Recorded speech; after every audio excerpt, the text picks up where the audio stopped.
Hello, faithful, and welcome to the 49ers Plus podcast. I'm Al Moriello, and this is your source for the most objective 49ers discussion. Only smart takes, never any clickbait. And today it's a Victory Monday as I'm recording this on Monday night. The Niners heading into New York beat the Giants 34-24. We're going to be discussing my thoughts from the game, being at the game, seeing a sea of red in MetLife Stadium, offense, defense, overall game thoughts, some things that the Niners could have done better, regardless of an overall really efficient game.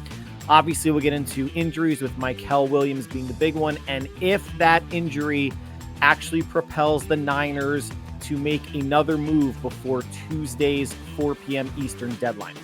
So let's jump right in. We'll start with the Mikel Williams injury. It is a confirmed torn ACL. Happened late in the fourth quarter.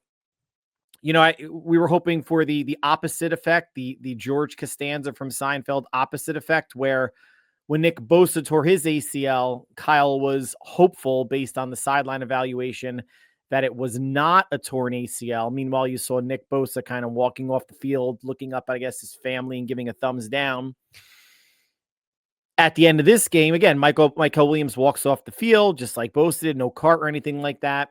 And Kyle Shanahan feared that it was a torn ACL. So I'm thinking to myself, well, he didn't really fear that with Bosa. Maybe the opposite will be true. But unfortunately, for Mikel Williams, his rookie year comes to an end, played a whole lot of snaps inside and outside.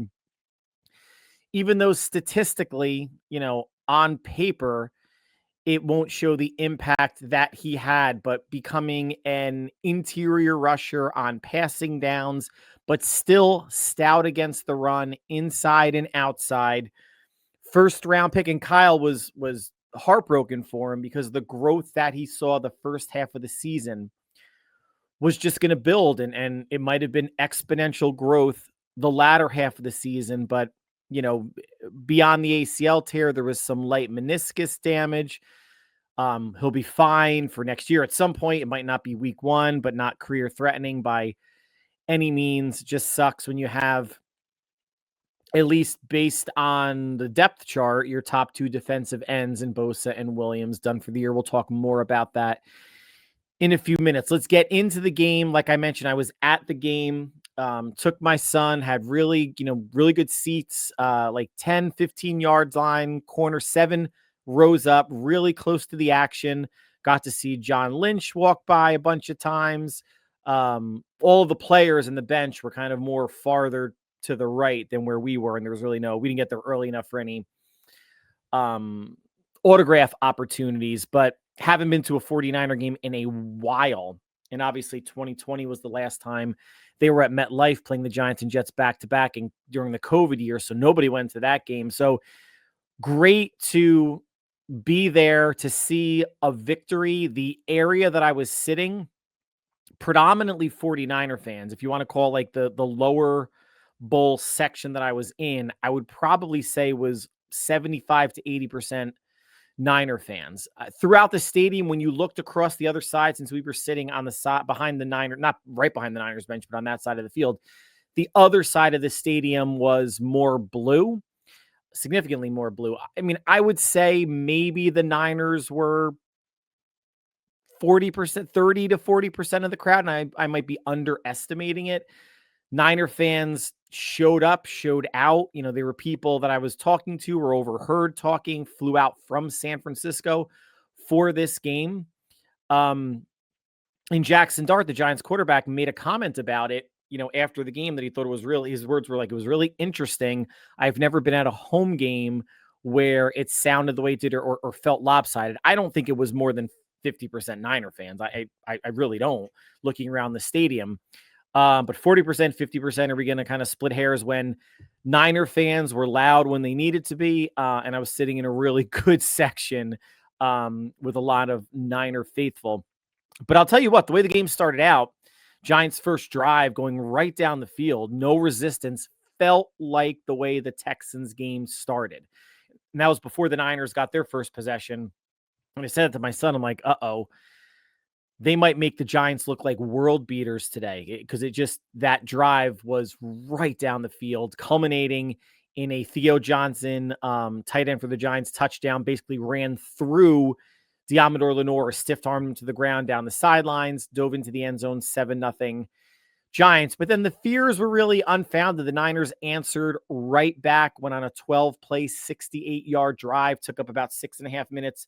And that was a nice wide open pass from Mac Jones to Christian McCaffrey to tie it at 7. Giants punt on their second possession. The Niners go right down the field again, this time coming towards us. And Juwan Jennings with that in and out, diving for the pylon right in the corner where we were. It was awesome to see for the Niners to go up 14-7 and never really look back. Sometimes with Robert Saleh's defense, and not only this year, but in previous years, and D'Amico Ryans was the same also, it feels like they need that first drive to feel out what the opposing offense is doing. And the Giants are by no means world beaters. And I said in the last podcast, you cannot have mediocre offensive talent put on a clinic, on top of the Giants being like a bottom 5, bottom 7 unit in every defensive statistical category. The Niners needed to show that they can handle a team like this if they want to be seriously considered as a playoff team. And at 6-3, a half a game behind the Seahawks and the Rams, they are seriously considered a playoff team. How far they would go is up to discussion. This year, probably at best, feels like maybe they win the West and win a home game and get bounced in the divisional round. I'm saying, like, at best, unless the offense really starts clicking. And if this is a jumping off point for that against the Giants, even though the Giants are bad, so be it. You got to win games you're supposed to win, beat up on teams you're supposed to beat up on, and keep it close with teams that maybe you're supposed to lose to. And we'll preview the Rams game on either Thursday or Friday of this week. But after that first Giants touchdown drive, the next 5 possessions were 4 straight punts, then a missed field goal at the end of the half. We're going to get into that. I had an issue with that.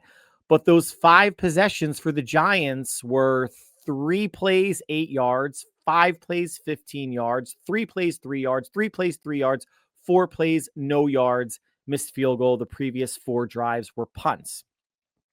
Now, I mentioned in a day where a lot went right for San Francisco outside of Michael Williams' injury, and he was the only injury discussed by Kyle in the post-game press conference, but it was obviously a bad one, a season-ending one. I had a really big problem with Kyle Shanahan coming out throwing up 17-7 at your own 28 with 38 seconds to go in the half. Now, I understand the Giants had 3 timeouts. I think San Francisco at that point had 2. But to me, what you do to start the drive is you hand it off. And if you don't want to take 3 straight knees because the Giants have 3 timeouts, I mean, if you kneel it 3 times, maybe you take 9 seconds off the clock and you're punting with a little under 30 seconds back to the Giants. They could still get into field goal range. I get it.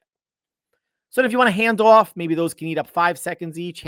Who knows? But you don't start off throwing. You hand it off. And listen, if McCaffrey on that first down handoff, which never happened, breaks one for 10, 12 yards, and now you're at around close to your 40, then snap a timeout. Now you can come out throwing, because now you need about 20 yards to be in field goal range for Eddie Pinheiro. I don't think you start off the drive throwing. And as soon as Mac was in shotgun, and I don't recall if McCaffrey was next to him or split out, as a slot receiver or anything.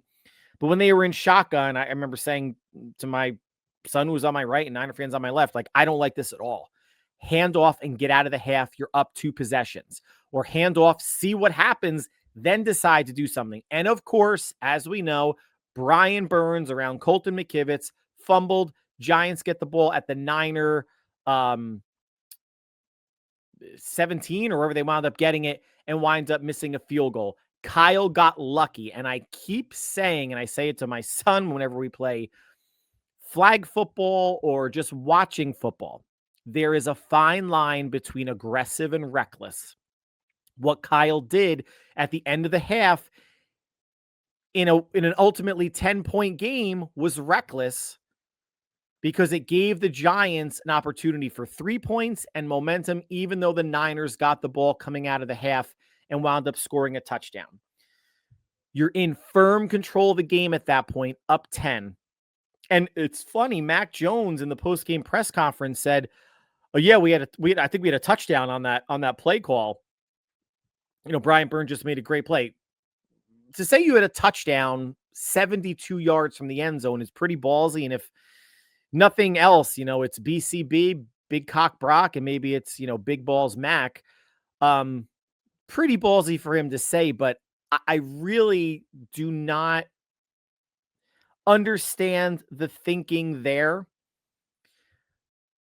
The Niners were very, very lucky to get out of it. I'm sure just as you guys, if you were in the stadium or watching at home, were probably just as pissed when you knew it wasn't a run and Mac was about to throw.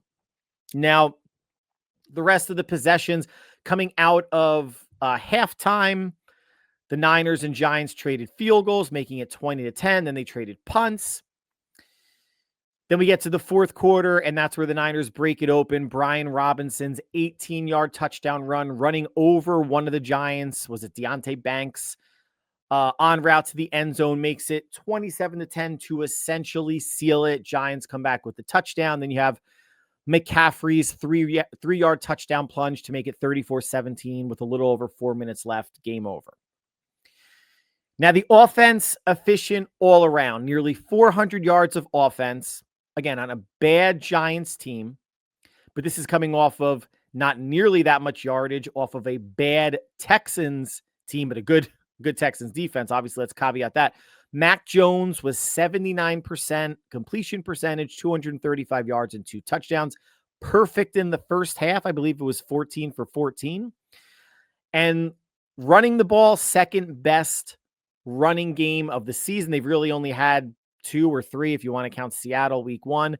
39 rushes for 159 yards and 2 touchdowns. McCaffrey himself, 28 for 106 and a touchdown. Brian Robinson, 5 carries for 53 yards and a touchdown. So the offense absolutely did what it needed to do. You got a 54-yard field goal by Eddie Pinheiro.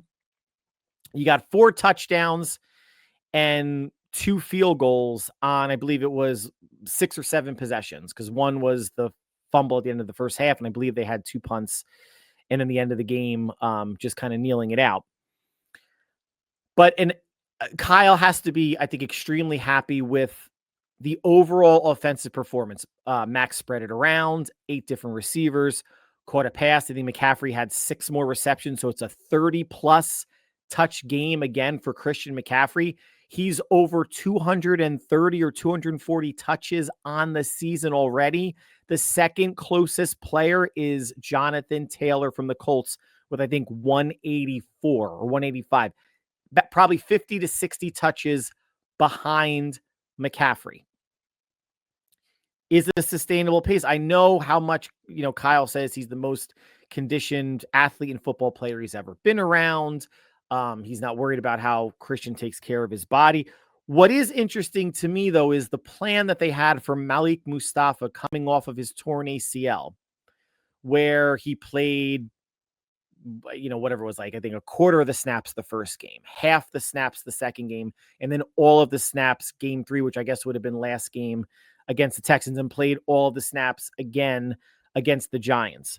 Where was that for McCaffrey when he came back last year, the first week against the Buccaneers? Bilateral Achilles tendonitis, calf strain in one of the calves. And obviously I know he was out for an extended period of time, went to Germany, got whatever testing and work done there. But it's clear to all of us how extensively he uses McCaffrey to the point of abusing him. He's only under contract for 1 more year. So I guess Kyle is thinking, well, and then he's going to he turns 30 sometime this season. He'll be 31 next season. But even then, I think McCaffrey, if he stays as well conditioned as he is, he could, I think, transition to a nice third down back. You just have to be careful how much you want to pay a third down back after. Maybe he's even under contract for 2027. I think he is, but it's such a high amount, such a high cap hit that they would have to renegotiate anyway. I'll have to actually double check on that for the Thursday podcast. And maybe his next contract, if he stays with San Francisco for like 2 more years or whatever, is all incentive based. Yards, touchdowns, receptions, something that if Kyle wants to use him more, he gets paid more. But you don't pay a 31, 32-year-old back another, $12-ish million a year because you're just asking for trouble. Obviously, especially the way that the Niners are getting banged up. But yeah, they eased Malik Mustafa back, who does not take nearly as much of the punishment. I mean, he doles out the punishment, but not as much as McCaffrey takes. Mustafa was eased back over 3 weeks. Last year, McCaffrey, not at all. Just thought I'd mention that. Now, defense, again, the definition of bend but don't break. The first 8 drives, they let up 2 points. So field goal on the first drive. I'm sorry, touchdown on the first drive, a field goal later on in the game. We had 5 punts plus a missed field goal. So from a points allowed standpoint, until you got into the fourth quarter and the Giants scored 2 relatively quick touchdowns within the last 10, 12 minutes of the game when the Niners were up 17, the Giants got it to 10, Niners went back up 17. Jackson Dart, 73% completion percentage, 191 yards, which is around his average this year, 2 touchdowns on the ground, 8 for 56 yards and a touchdown. So good game for Jackson Dart, even better fantasy football game for Jackson Dart. And running the ball as a team, 21 for 117 and a touchdown. I mentioned Jackson Dart had essentially half of that himself.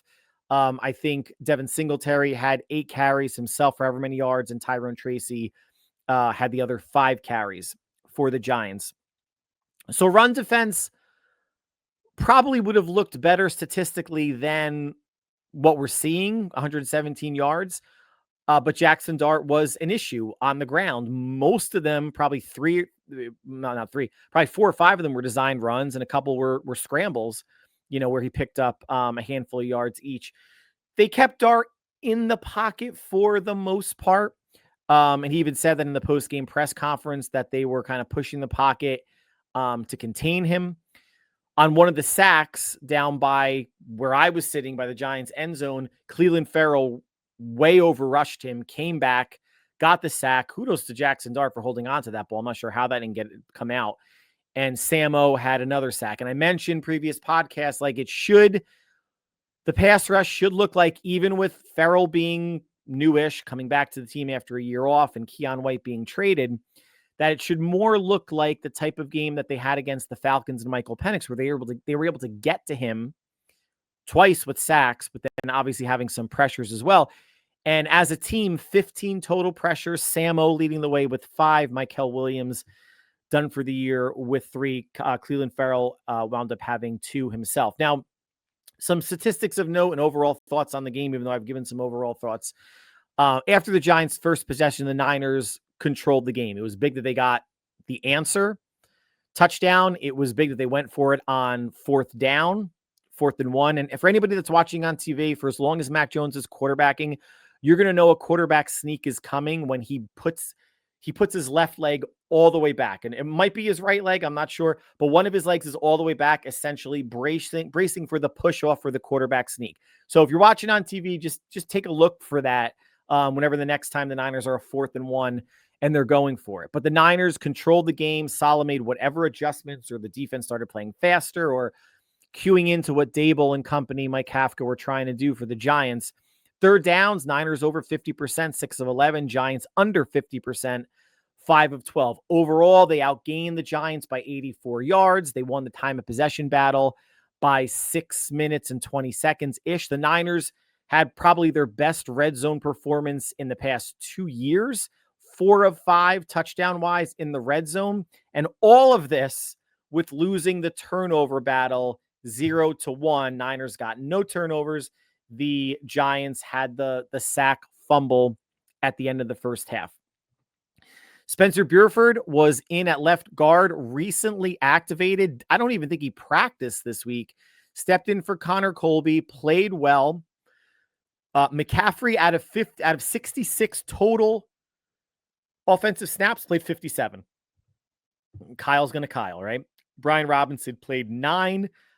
You would just like, you would like to shave off another 7. I mean, 50 is still high. 50 out of 66, whatever that winds up being percentage-wise. But if you can get Robinson in 15-ish snaps a game, taking him away from McCaffrey, saving him, spelling him some. And, there are other games where Robinson's had less than 9, because this game, no Niner game this season got to a 17-point lead like they've had twice on the Giants in the fourth quarter. So that was able to give Brian Robinson a little bit more run. But boy, the disparity in terms of carries and snaps between the two running backs continues. Now let's think about it, or look at it from the defensive side. Of 57 total defensive snaps, newly acquired DND tackle Keon White played 33, so he played more than half. Cleveland Farrell played 18, so he played basically a third of the snaps. So we're going to see what that's going to look like for both of those moving forward. Just if you're curious about safeties, although I'm sure you're not, Jair Brown and Malik Mustafa played every snap. Jason Pinnock came in on 1 snap to play big nickel. Marquise Siegel, the rookie, was inactive. So at least for this week, Robert Saleh seems to have found his safety combination in Jair Brown and Malik Mustafa. The issue is neither one of them are coverage safeties. Jair Brown was beat for a touchdown. I think it was Darius Slayton in the right-hand corner-ish of the end zone.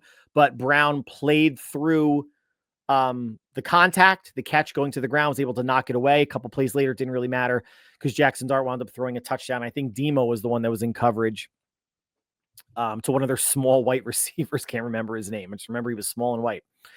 So now let's talk about the Mykel Williams injury, right? Because that's going to be the big thing that taints a much needed NFC win to get this team to 6-3, still in the thick of the NFC West race, regardless of how good the Rams played the Saints and Tyler Show. So how good are you going to look, but how good the Seahawks looked last night at the Commanders.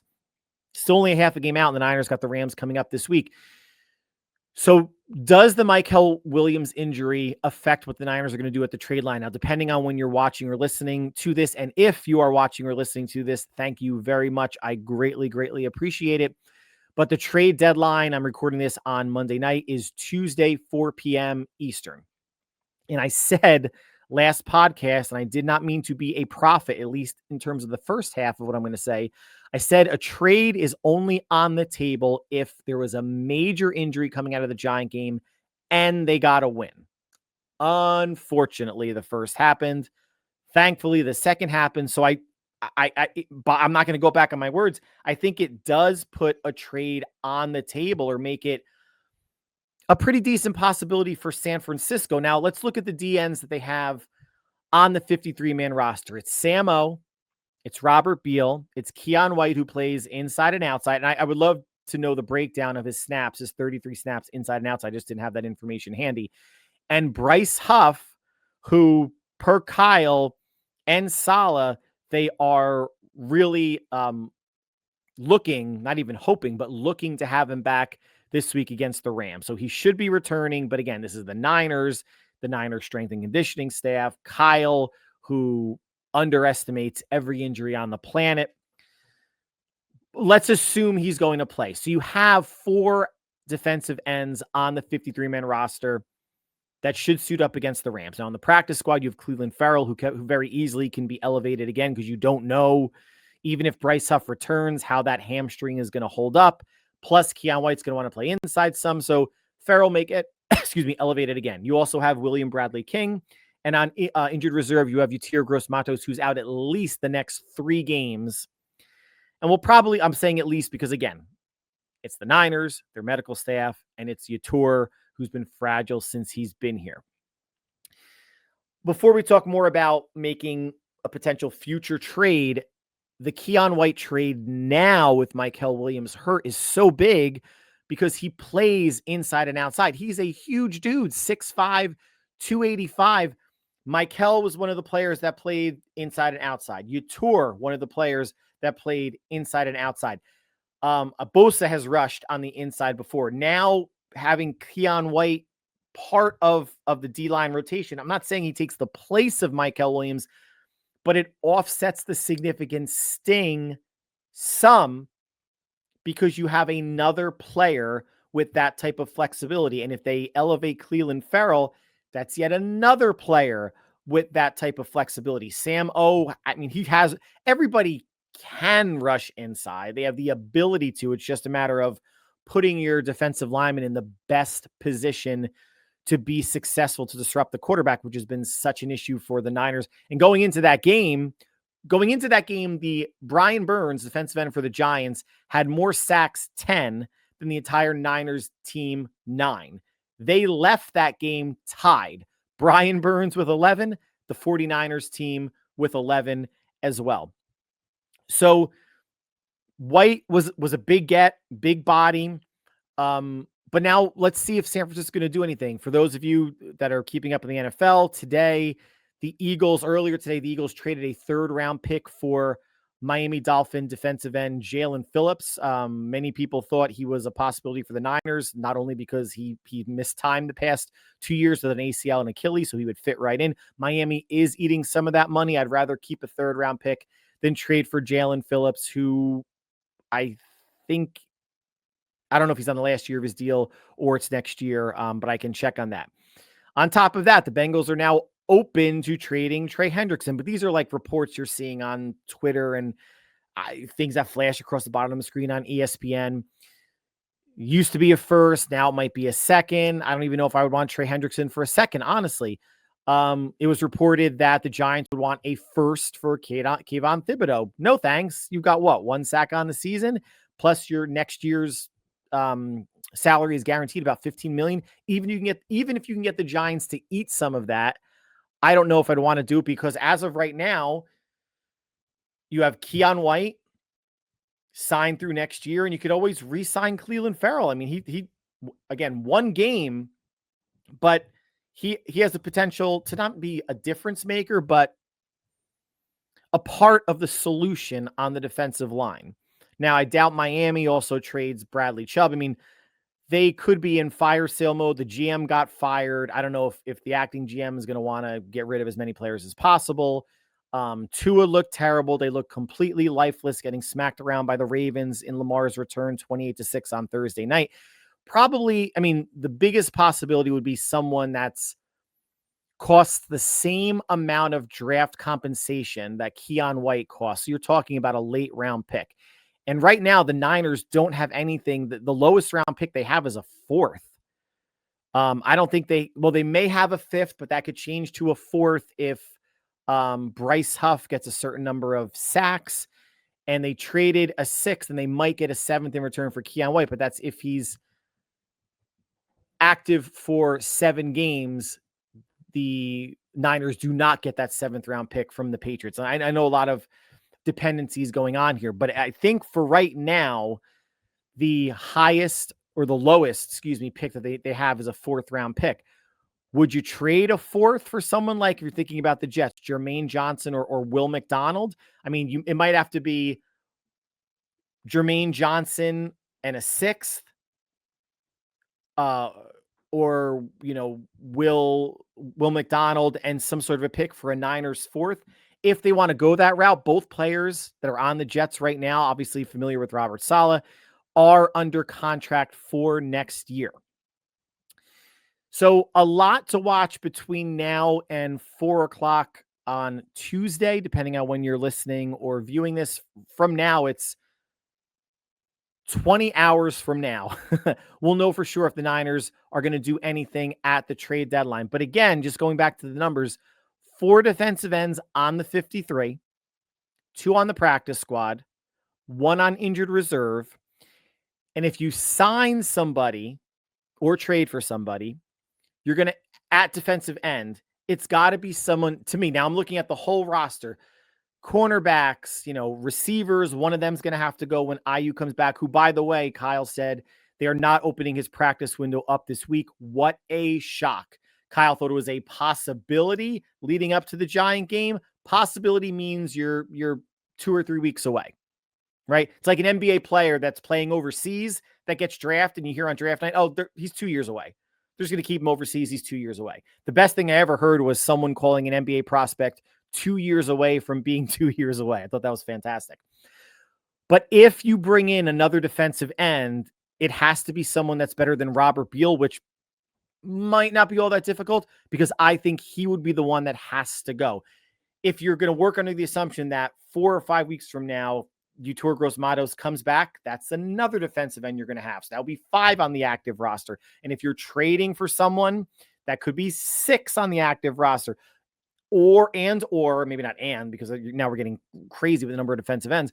At some point, if Clelin Ferrell keeps getting elevated the next 2 weeks, they're going to have to promote him to the active roster, especially if they don't make a trade, because they could always, at some point, promote Clelin Ferrell to the active roster. When Yetur Gross-Matos comes back, activate him and release Robert Beal. So you would have Sam O, Keon White, Bryce Huff, Clelin Ferrell, and Yetur Gross-Matos as your 5 defensive ends. And your 4 DNs would be Collins, Kalia Davis, Kevin Givens, and Jordan Elliott. And I guess TJ West would still be inactive.